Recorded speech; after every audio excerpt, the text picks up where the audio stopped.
I'm going to try desperately to get all of this in. This board represents, my board, everything that you need to have. They have it all. Now, this is the Obama administration and State Department's 7 pillars of color revolution.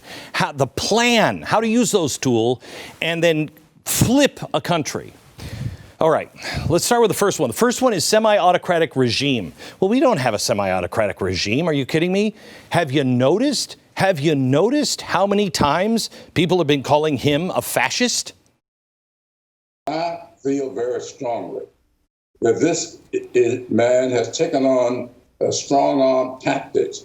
And I feel very strongly that he Got it. How many times have we heard this? Trump is literally Hitler over and over and over again. It's a meme at this point. There are books on it. There's daily news articles about it. And it doesn't make sense. The guy is not putting in the draconian laws, but they begged him to for COVID, and he wouldn't. So how is he the bad guy?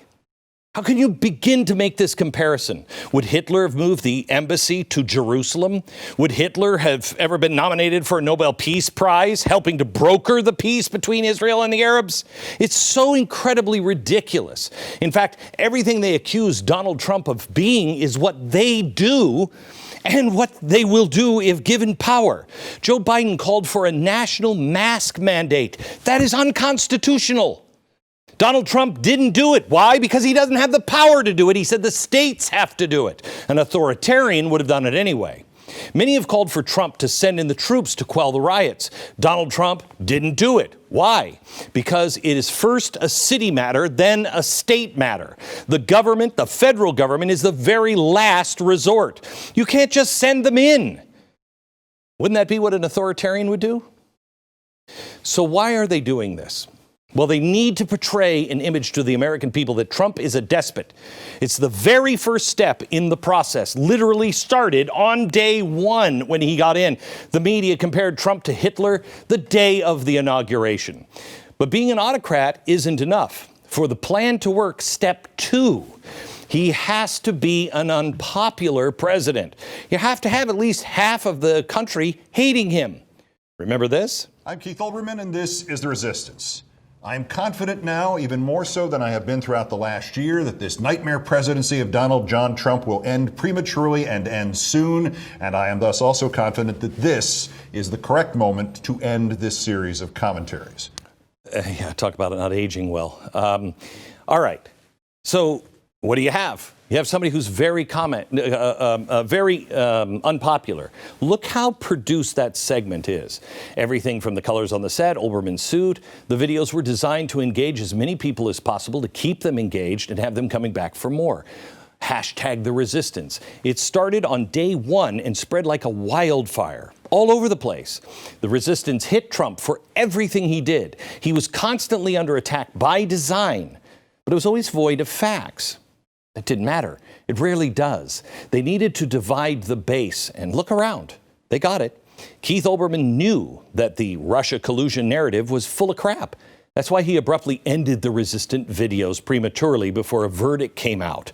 Remember, when Trump ended DACA back in 2017, the waves of protests that followed, the left was quick to capitalize on this by doing what they do best, pissing people off and getting them out in the streets.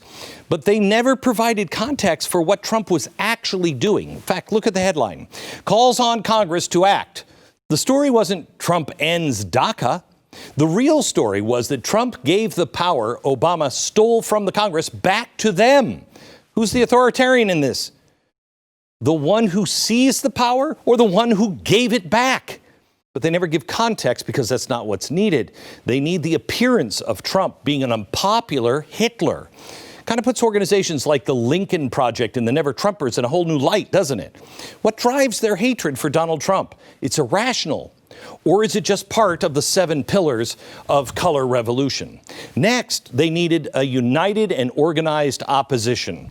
Got to have that. Do they have it? Ever heard of Antifa? Before Trump became a GOP nominee in 2016, Antifa was small time, but now they're everywhere. This is T. Stern, an organizer with Refuse Fascism. Listen. The ultimate vision is to for people to break with their comfort and come into the streets day after day, night after night, in the hundreds of thousands until the millions, and not leave until they have to step down. Earlier, she had admitted that she had been given funding from George Soros, the organization that supports Antifa. Now we see in this video that the ultimate goal, and I'm using her words here, is to get thousands and millions into the streets to force elected officials to step down. Keep in mind, this was before George Floyd, and we can't forget about Black Lives Matter, the Marxist organization, something the media will never say. They'd all but died out after 2015. We barely even heard from them. But after George Floyd, like Antifa, they were all over the place. And what were they protesting anymore? It's not about George Floyd. They protest cops when people try to kill cops, like what happened in Lancaster. All of this is to set up, or the preamble. They're organizing and building a network for something much larger in December. So far, they have this one, and this one. Now they need an effective media system to convince prior to the election that there is voter fraud that is coming.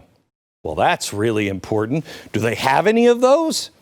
They're being brought in to help. Journalist Stacey Lennox over at PJ Media recently identified this group as the Momentum Community. They're veterans of Occupy Wall Street that have trained street activists all over the country. The website lists the Marxist group they train, including Working Families, Black Lives Matter, the Sunrise Movement. The Sunrise Movement has been helping push the Green New Deal. Where does Momentum Community get their inspiration? Check it out from their own website. Momentum synthesizes the lessons of various 20th century movements, including the color revolutions of Eastern Europe, the Arab Spring in North Africa. Now, we got all of these. How about this one? An ability to drive home. That voting results are going to be falsified. This is where preparation turns into action. This is what's planned for election night. This is why the Democrats radically push for mass mail-in voting. It's why the Postal Service conspiracy was born. The entire reason for the Axios article I showed you earlier was meant to perpetuate it. But it's the reason why Bernie Sanders and Chuck Schumer also made it public that they were making plans just in case Donald Trump doesn't step down. They need to give the bottom-up street thugs a green light to let them know you've got our support from the top. It's signaling top down, ready to go, bottom up. Number 5, easy. Independent media to inform citizens about the falsified vote. Gee. What do you think? Do they have this one too? Yeah, in fact, they have something where they can just tell us, like me, if I try to tell you that this is what's going on after the election and Trump is winning, we'll be silenced. That news from an article in the New York Times I showed you earlier not only shows you how ridiculous they are, but they're playing right along with Obama's 7 pillars. They've already been prepping and are ready to unleash on election night.